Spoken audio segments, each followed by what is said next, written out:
ഇന്ന് നമുക്ക് നല്ല മുളകിട്ട അയലക്കറി ഉണ്ടാക്കാം. അതിനായിട്ട് ഞാനിതാ ഒരു പാത്രം അടുപ്പത്ത് വെച്ചു. ഇതിലേക്ക് വെളിച്ചെണ്ണ ഒഴിക്കണം. ഇത് ചൂടായതും കടുകും ഉലുവയും ഇട്ട് കൊടുക്കണം.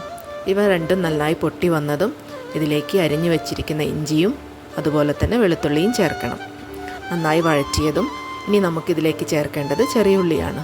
അതോടൊപ്പം തന്നെ 2-3 പച്ചമുളകും പിന്നെ കുറച്ച് കറിവേപ്പിലയും ഇവയെല്ലാം ചേർത്ത് നന്നായി വഴറ്റിയെടുക്കുക.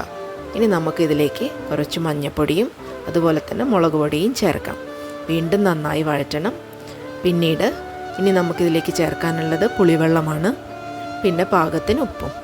ഇവയെല്ലാം കൂടി നന്നായി തിളച്ച് വന്നതും നമുക്കിനി അയല കഷ്ണങ്ങൾ ഇതിലേക്ക് ചേർക്കാം. ഈ കറി നന്നായിട്ട് വറ്റിയതും നമുക്ക് നല്ല പച്ച വെളിച്ചെണ്ണയും കറിവേപ്പിലയും ചേർത്ത് ഒന്ന് ഇളക്കി കൊടുക്കാം. ഇതാ നമ്മുടെ അടിപൊളിയായിട്ടുള്ള അയല മുളകിട്ടത് ഇവിടെ റെഡിയാണ്. അപ്പോൾ എല്ലാവരും ഉണ്ടാക്കി നല്ല ഉഷാറായിട്ട് കഴിച്ചു.